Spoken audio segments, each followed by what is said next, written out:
Hey everybody, this is Pokemon Classics, reminding you that the classics never go out of style. You know what? This is a PSA 9 Shadowless Charizard. And I don't know if you guys have been watching prices lately, but this card has climbed pretty substantially from just a few years ago. Today I want to tell you guys the story about how I gave away one of these cards. Sort of. It's a long story. Anyway, buckle yourselves in because I think this will be an entertaining, unique story about Pokemon cards that doesn't just rely on the financial aspect of the hobby. Because if there's one lesson to take away, it's that sometimes it's not all about money. Anyway, let's get into the story. I think this is an interesting one, and in all of my years of collecting, I've never quite had another experience like this. To set the stage for you, currently a PSA 9 Shadowless Charizard is worth approximately $9,000. Now, there's been a few on PWCC auctions, and the price is retracing a bit, but one sold for $9,000, one sold for $9,100. I think there was a third one that was up for auction that sold for about $8,500. So, in that vein, I have a few. This was actually the first one that I sent in for grading that I added to my personal collection, and this one's a PSA 9. Then shortly thereafter, I sent in another one, and this one received a PSA 8. Very strong copy of the card, though. I feel like this is one of the stronger 8s that I've come into contact with. Most recently, I picked up another Shadowless set and sent a third one in for grading, and this one also received a PSA 9. It's the type of card that I really like to hold in my collection. In fact, in one of my previous videos, I talked about Charizards and how Charizards just seem like one of those good, strong, buy and hold types of cards that has long-term growth potential.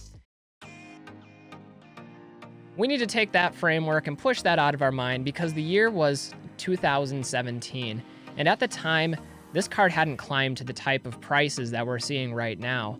Even crossing the four-figure threshold into the thousands of dollars was still a ways on the distant horizon. At the time, this card was selling for approximately $500 to $600. Anyway, with that context in mind, that takes us to our story in 2017.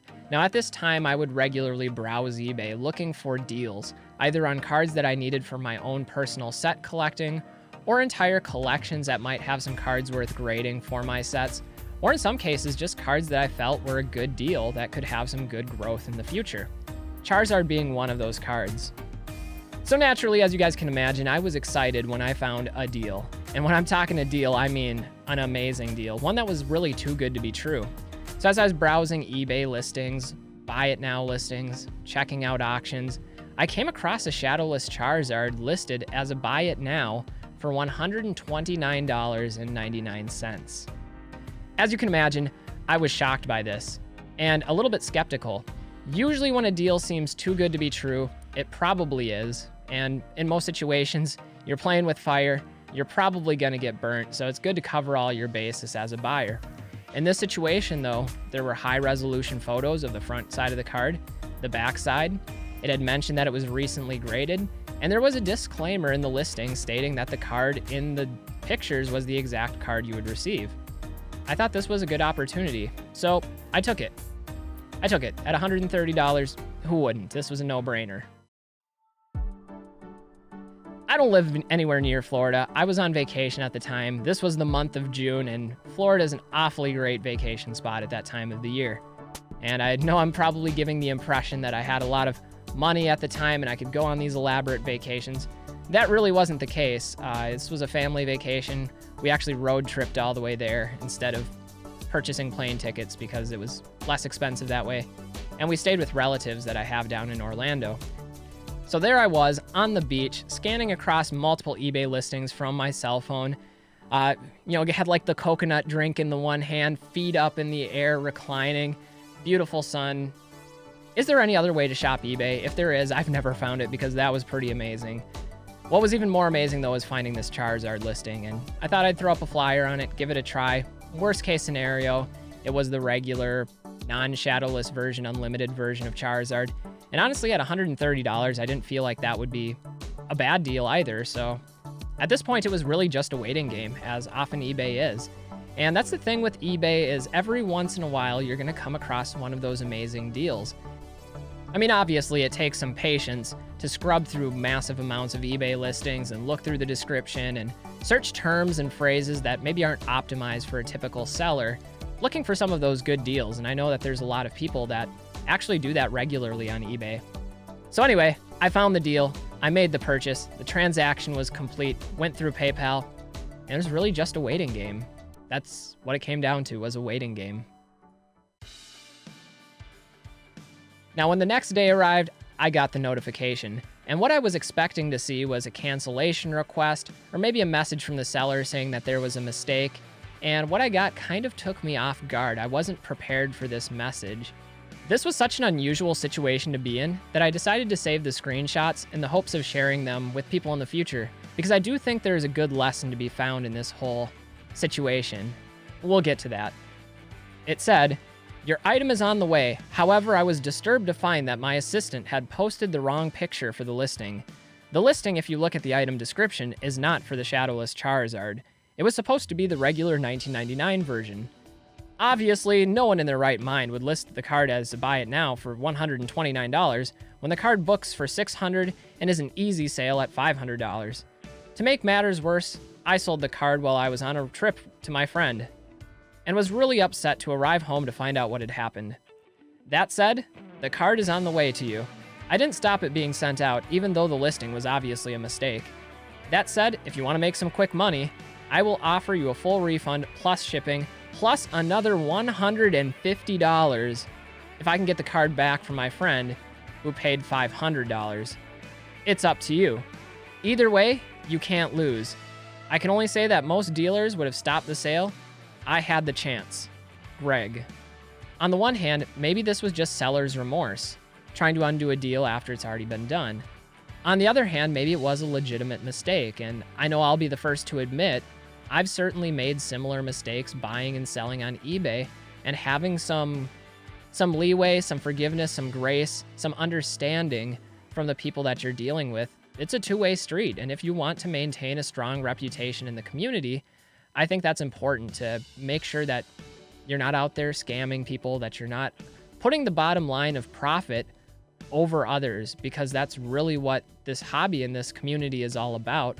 Is about the journey, the friendships, the mutual benefit of collecting cards with people and being part of that exchange and interaction. So I was a little bit conflicted on what to do here. This was a moral dilemma. So anyway, here's my response that I sent back. As a fellow store owner, I can certainly sympathize with such a mistake and the position it puts you in. Frankly, this is not a card I needed for my personal collection. I already have one, but one I intended on storing as an investment, being as Charizards will likely grow in value over time. Your offer to buy it back seems more than fair. However, I can't in good conscience expect you to spend an additional $150 on top of a refund simply to cancel a transaction. Though I am disappointed to lose out on another Shadowless Charizard in my collection, I think it's more important to demonstrate some compassion and understanding, something our world could use more of. If you're willing to offer a full refund and cover the return shipping, small flat rate priority box with tracking, I'll return the card back to you free of charge. Though if you would be kind enough to include $8 for a Chipotle burrito for my time and effort, I certainly couldn't refuse that. I like Chipotle, okay? I would have gotten back to you earlier, but I've been traveling on a short road trip and should return on Friday. Once I receive your package and confirm its safe delivery and contents, I'll send you an update and we can proceed with the return process. I respect your honesty and willingness to honor the sale. I hope we can do business in the future. Best regards." Now, this is an important point that I simply can't deny. The seller's honesty and integrity in fulfilling a transaction, even at a personal loss, is something I had a lot of respect for, and I didn't want to take advantage of that. To me, Pokemon as a community, as a hobby, is so much more than turning a profit. And sure, I could have easily flipped this card for $500 or $600 and made a small profit off of it. That's not the kind of person that I want to be in the hobby. And frankly, we have a lot of those types in the hobby already. So here's what I decided to do. I was going to make this into a fun experiment. And I'm sure the seller thinks I'm crazy for this, but you know what? Maybe I am a little crazy. I don't know. But here's what happened. A few days later, a new Charizard arrived in my mailbox safe and sound, and it even had a fresh, crisp, new PSA label, unlike any of the other cards that I had in my collection. Now, many of you will recognize PSA's new logo and their QR code on the background, but this was entirely new for me, so that was kind of cool. That's when I decided that if Charizard was only going to be spending a night here, he was going to have the best Charizard slumber party ever. So I took out some of his buddies. We've got the first edition base set Charizard. We've got the legendary collection reverse holographic charge. And together, the three of them were going to stay up all night watching movies, playing video games, having snacks, before he had to go back home in the morning. Now, I'm not kidding when I say this, but these Charizards were having a slumber party. We were going to do it right. So we started out by watching Pokemon the first movie, and I even made popcorn, and I set up the Charizards, and I had some pictures of the film in the background, and I sent them.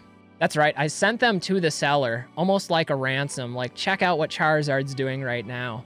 And then later on, I had them gathered around the N64 controller as they were playing Pokemon Stadium, and I snapped some pictures of that and sent those to the seller.